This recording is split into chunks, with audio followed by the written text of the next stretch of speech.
Los Angeles Clippers, a equipe mais quente da NBA, Gibas. A única que vem numa winning streak considerável, acima de 5 vitórias na temporada. Já são 6 seguidas do Clippers. A gente até roçou no Clippers ontem, né, Gibas? Deu uma sarradinha nesse assunto. Mas hoje a gente vai falar um pouquinho mais, porque o Los Namorar não Angeles pode. Clippers... o Los Angeles Clippers tem vencido muitos jogos, né? Nos últimos 2 jogos venceu Kings e Warriors, mas antes disso teve outro Warriors, teve Denver Nuggets, e aí 2 jogos mais suaves, né? Contra Jazz e Blazers.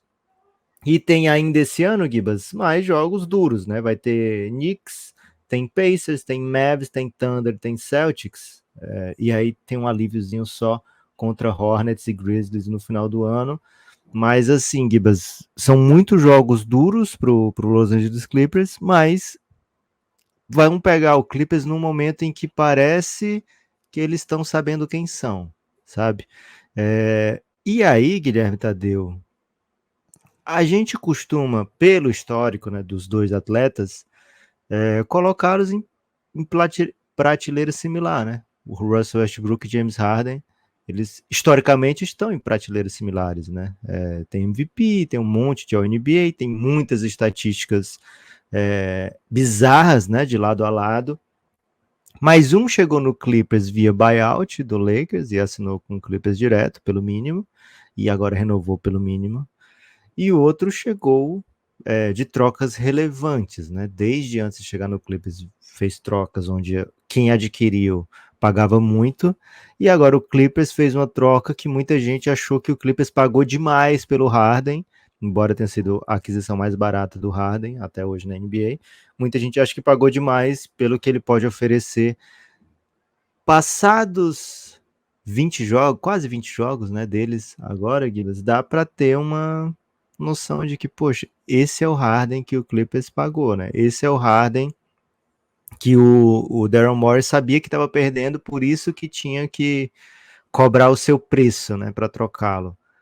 O Harden não é uma notinha, né, Gibas? Como a gente já falou uma vez sobre o Daryl Morey. O Harden não é um cara que vai vir de buyout, né? O Harden é um maluco que se acha um sistema dentro da NBA, né? Falou isso na chegada do Clippers, eu não sou um jogador de sistema porque eu sou um sistema, né? E tem entregado recentemente para o Clippers atuações que deixam a torcida sonhadora, deixam a torcida pensando, não falem de mim não falem do Clippers não, que vocês vão ver quando chegar lá para frente, né? Enquanto muitas vezes essa torcida tava assim, falem da gente agora, porque a gente não sabe se mais para frente o time vai estar disponível, né? Então, Gibas, talvez tenha chegado aquele cara, quando teve a troca do Harden, a gente falou isso, olha, o Harden vai ser um cara que ajuda muito o Clippers vai ajudar muito o Clippers a carregar na temporada regular.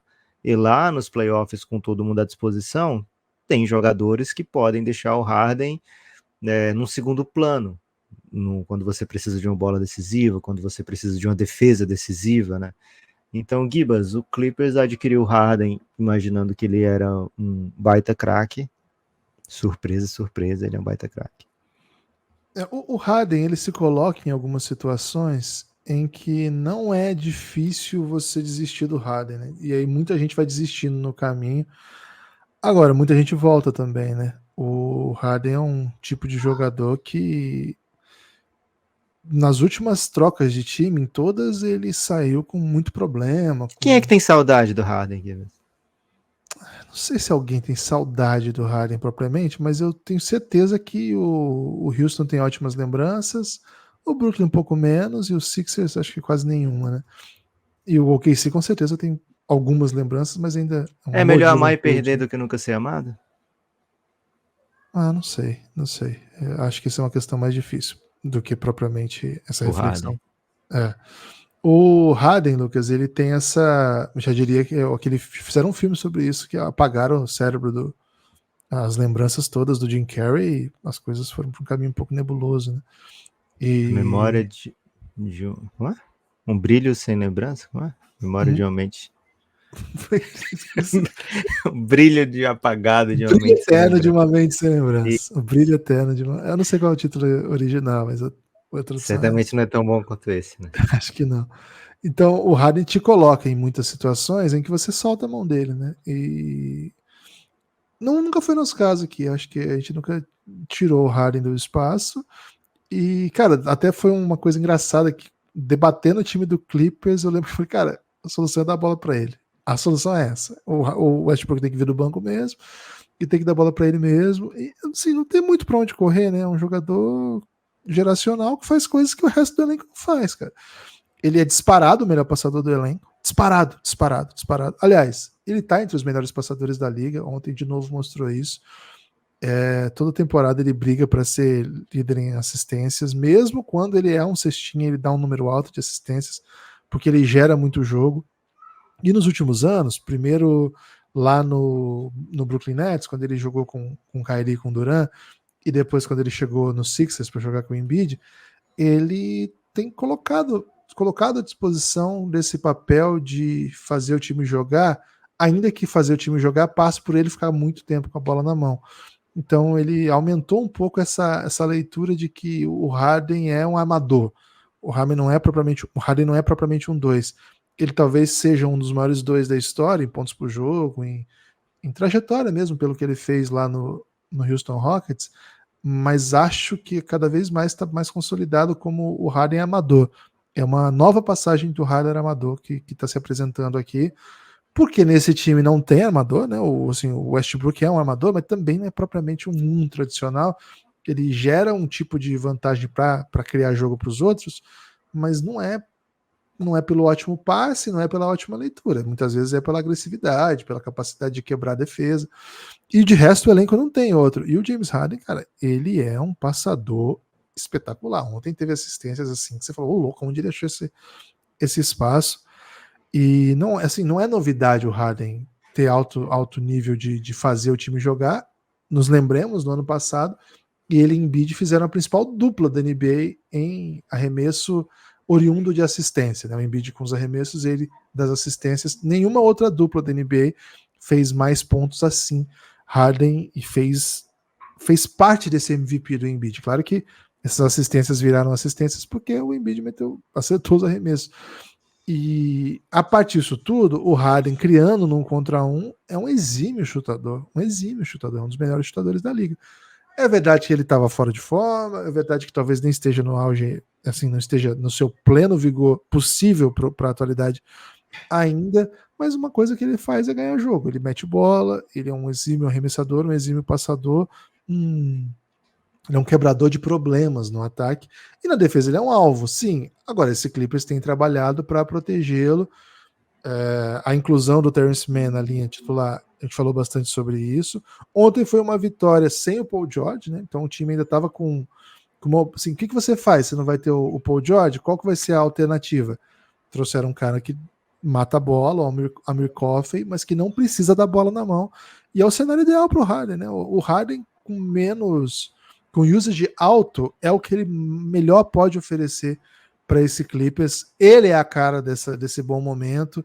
É uma run de 8 vitórias nos últimos 10 jogos contundentes, boas vitórias, algumas não tão fortes, né, com adversários menores, mas boas vitórias. Ontem a gente tinha falado que agora o Clippers vem para uma sequência bem pesada, que o jogo de ontem era um dos que era obrigado a vencer. Ele vem numa sequência de 6 jogos em que se vencer 3 tá bom. E esses 2 primeiros em casa eram obrigatórios. Se o Clippers, pro Clippers continuar nesse bom pace, né, brigando assim, acima dos 50%, lutando para ir direto para o playoff, essa vitória de ontem fazia parte daquelas que era obrigado. Por quê? Porque o Golden State é fraco? Não, não é por isso. Porque o Golden State não está bem, porque era um jogo em casa, porque o Golden State vinha com desfalques, então era um jogo que você era obrigado a vencer. E eles venceram sem Paul George e venceram com, assim, sem o Diabaté também. Venceram com alguma soberania. E agora no sábado. Você viu essa estatística que o Clippers já jogou com seu Big Three, Harden, Kawhi, Paul George, mais do que o Nets com o seu Big Three de Durant, Harden e Kyrie? Não tinha visto. Agora eles têm mais um jogo importante para ganhar em casa. Imediatamente ao saber dessa notícia, o Paul George já ficou fora do jogo de ontem. Pelo amor de Deus, né? Não vamos ficar quebrando regras, né? E assim, eles têm o Knicks amanhã, que é mais um desses jogos assim, você tem que ganhar. Eu sei que o Knicks é duro, o Knicks te cobra fisicamente, te bota rebote na sua cabeça, defende físico, mas esse é um jogo que o Clippers precisa ganhar, porque depois, olha a sequência fora, né? Pacers, Mavs, OKC. 3 jogos desse tamanho fora, e depois volta para jogar em casa no sábado contra os Celtics. Então, assim, a semana que vem vai ser. Cara, não é impossível você sair 0-4 dessa semana jogando bem. Então, assim, se ganha sábado, você vai com 2-0 para a sequência de 6, para sair com 3-3, você pode até perder 3 dos 4, que está ainda dentro dos 50% que a gente tinha conversado lá no podcast de ontem. Então, essa vitória era fundamental. Admirável, viu, Lucas? Essa run do Admirável Clippers. Mundo Novo. Admirável mundo novo que o Clippers tá lidando, né? Tá Invicto em dezembro, hein? E sorte de quem não falou besteira sobre o Harden, né? Porque, cara, se tem uma coisa que o Harden faz é calar bocas, né? Não é de hoje. Em compensação, Gibas, quem falou besteira sobre o Harden monetizou, né? Porque viraliza muito fácil falar mal do Harden. Mas aí, Lucas... E daqui a pouco o Harden vai dar motivo para falar mal de novo, né? Então tá também. tudo bem. Guilherme Tadeu, Gibas Tadeu, Los Angeles Clippers vem então sem derrotas no mês de dezembro. Vai se reposicionando dentro da conferência, né? Acho que ainda é um pouco cedo dentro dessa nova configuração de time para dizer que deu certo também, né? Não é porque perdeu muito jogo em novembro que ia dar errado, também não é por esse começo de dezembro que deu tudo certo, né? Mas, né, aponta, né, pro Shell nesse momento, aponta para um lado otimista, né? E lógico, tudo isso depende da disponibilidade desses jogadores. Quando o Paul George joga com o Kawhi, o Clippers fica uma equipe muito mais forte, tem sido assim nos últimos 4 ou 5 anos. E agora com o Harden, a esperança é que mesmo quando eles não joguem, o time ainda tenha boas condições de vencer os jogos. E acho que o Clippers vai bem, viu, Gibas, nesse momento. Vai bem para esse caminho.